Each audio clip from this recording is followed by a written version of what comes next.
Fall blooming perennials are a wonderful addition to your garden. Today I'm going to introduce you to one that adds amazing color and display to your fall garden, holds its own in the landscape, and adds winter interest. Welcome to Home and Garden DIY, where you'll get the information you need to get started on the projects that you want to work on.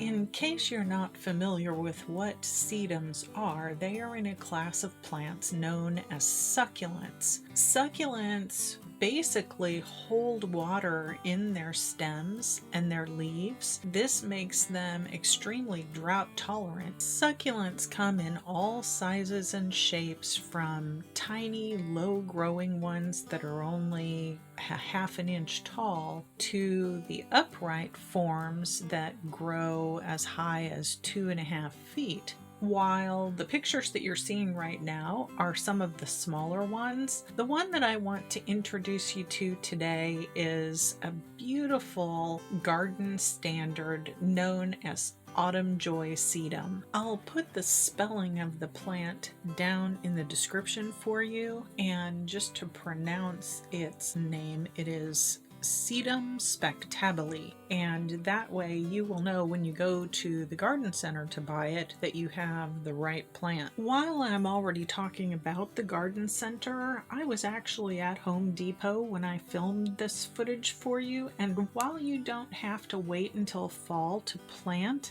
Sedum Autumn Joy, it's often easier to get in the fall because, of course, fall is when it goes into this beautiful multicolored display, and the garden centers love to show you a plant that looks like this. So, although you can buy Autumn Joy Sedum online, if you'd like to purchase it in person, fall is going to be a very good time of year to be able to find it at the big box stores and at your local nurseries. The brownish rusty sort of color that you're looking at right now is the final color that the plant changes to.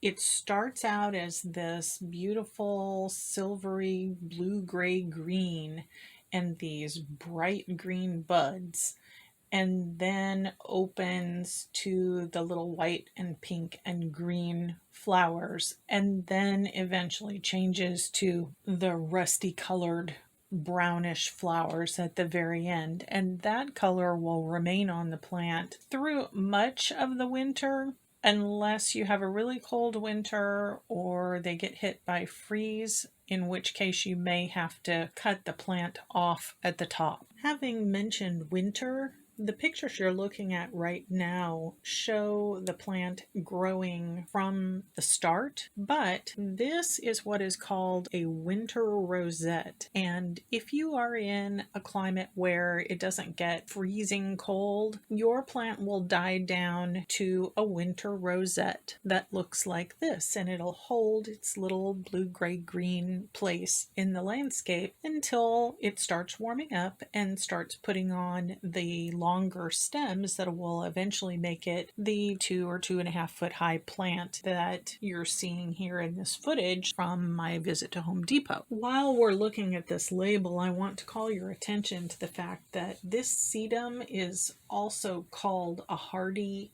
stonecrop, and while it's important for you to know the genus and species name, it's also important that you know that Sedum Autumn Joy or Sedum Autumn Fire is also known as a stonecrop. Now that you've happily come home with your plant and you've gotten it situated in a pot or in the ground, let's see what it looks like as it starts to grow. This first group of photos is from the in-process garden of one of my clients.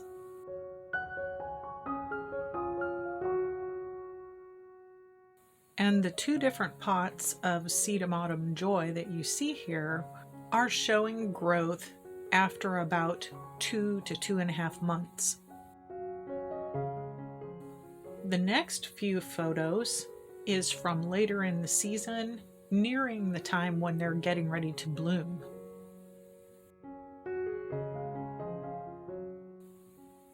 And finally, here are the winter rosette photos again.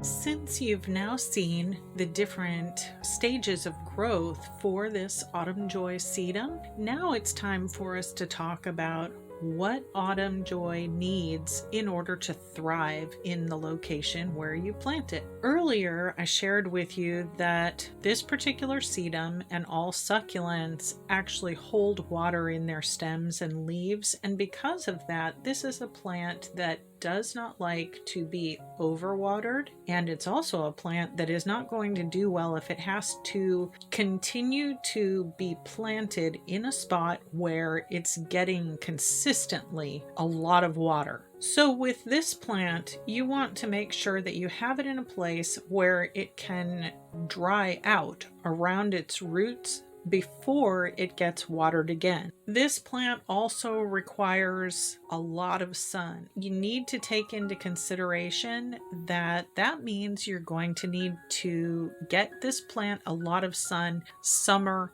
and winter. So if you can't guarantee that your plant is going to get 6 or 7 or 8 hours of straight sun each day, you might want to consider just keeping it in a container. Autumn Joy Sedum will do really well for you in a container. Another matter I want to make sure you're aware of is that a great number of gardeners have the problem of this plant becoming floppy or having it flop over or fall over. And I'm stating those words specifically because when I research and I'm looking at garden forums and threads where people are talking about problems that they're having with plants in their landscape, those are the words that I see. Their plant is flopping over, it's falling over, it's getting floppy. How do they stop that? Having gardened with this plant and having gardened now for nearly 20 years,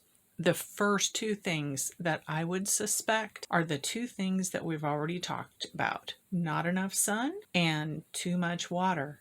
So if you're going to put Autumn Joy Sedum in your landscape, those are the two major things you need to keep in mind. Has to have enough sun, must not be overwatered. So if you have one and it's starting to flop or fall over or do anything other than stand up strongly, then you should immediately suspect that it's not getting enough sun or it's getting too much water, or both. Now, certainly there might be something else going on, but those are the two number one culprits. So I want you to be successful, and I want to be sure that you know about this particular thing. A quick personal story about Sedum Autumn Joy is that I bought one for $2 that was a very large, beautiful plant, and I had no idea what I was doing as a gardener. Fortunately for the plant, I forgot to water it pretty often. It was sitting on the west side of my apartment on the patio, so it was super hot, super sunny, exactly what the plant loves. So my Autumn Joy Sedum did terrifically. So if you are a beginner gardener, you can grow Autumn Joy Sedum. Just remember the two most important things: lots of sun, not too much water. I hope you've gotten tons of tips from this video and that you're encouraged to try Sedum Autumn Joy for yourself.